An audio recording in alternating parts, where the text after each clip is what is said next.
Alright, I'm back. The show actually goes on, and she goes into how she started looking into different things, starting with the movie she was in about RFID chips. But now she looked into cancer because she had it.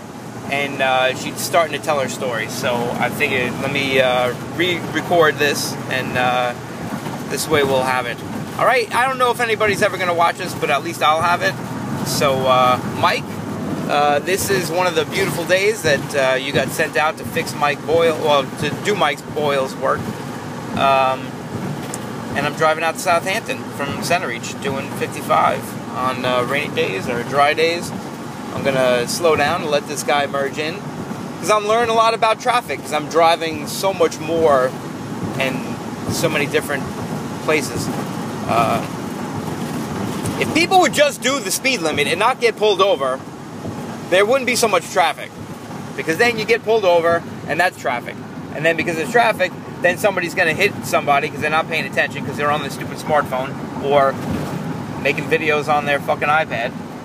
And then there's more traffic.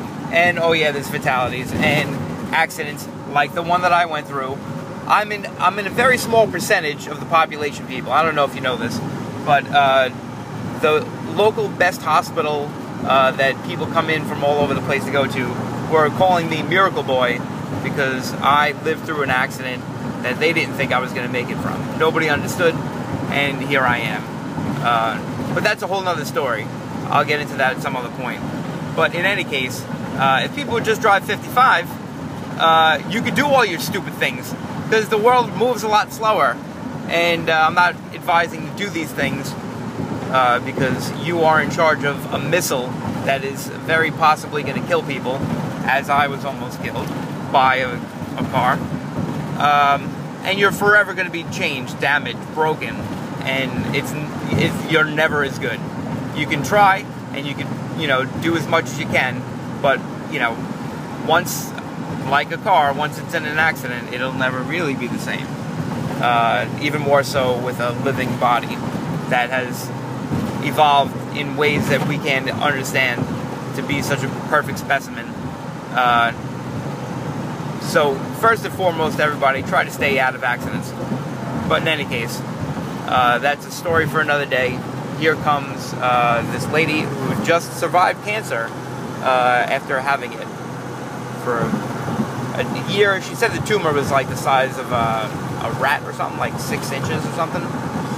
But in any case, here it goes. Tempered like steel, or whatever you want to call it. And I'm actually ready now. I just had my 1-year cancerversary. It's been a year now. You sound strong. I feel great. I really feel good, and I'm ready to take what I learned this last year and actually start getting it out to people. And that's what strengthens me. That's what gives me energy.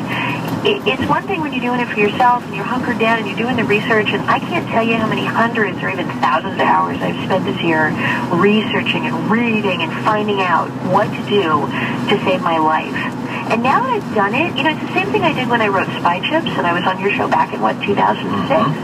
And Liz McIntyre, my co-author, who's been on the show, she and I got together and we said, let's find out everything there is to know about RFID, and then we'll put it all together in a book. And we did, and it was unbelievable what we found. And then I've done the same thing with the whole, search engine online privacy stuff, which is how I found Start Page. And this last year has really been my year to say, let me learn everything there is to know about cancer, something I never wanted to know about. Were you scared at all? Terrified, out of my mind. Can I ask you how old you are? Well, I'm in my 40s, something like that. That's young, you're a baby. I've got the rest of half my life ahead of me. You sure do. My life still to go, and I wrote about this on my blog. I actually had somebody write to me because I was kind of moaning and groaning, and it's so hard, blah, blah. And somebody wrote me and kind of... Sorry, I just went from the cement to the blacktop, and now it's a lot quieter in here. So I apologize for all the ambient noise in the background, but this is what it's like driving around in a van all day. It's loud and cold and crabby. But you make do, because you got bills to pay. And you find a show that you can think about and be enlightened from and you go with it. And here it is, sorry. But this is really interesting. Enjoy. Took me to task and said, you know, you're really being a wimp. And it was the end of 2011. It was, you know, one of the lowest points of all of this. And I said, you know, I'm really going to address that. And I wrote down my entire experience, everything from, you know, in the pink hospital gown they give you when they found a lump and they send you in for the mammogram, and, you know, tears streaming down my face as I got on my knees in the dressing room, George, before I went in for that mammogram, and I begged God, please let it not be cancer. And, you know, all those moments of just when you feel like you've been just slammed by a Mack truck by the news that you're getting. And there was a moment when, I remember when I first got the diagnosis, my husband and I were in this darkened room, and the doctor is showing us this big picture. It's like the x-rays in the movies. This big picture, and there's a little fuzzy area of this, you know, I can't even tell it's a breast. It's a mammogram picture. And the doctor telling us that's cancer. And as I was driving home with my husband, I was looking out the window. It was a winter time in New Hampshire, you know, New England winter. And I was looking at the snow and the blue sky and the trees.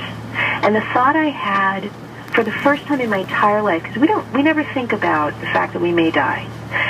And I'm looking out the window and I'm thinking, I may never see these trees again. I may never see the sky again. And it was such...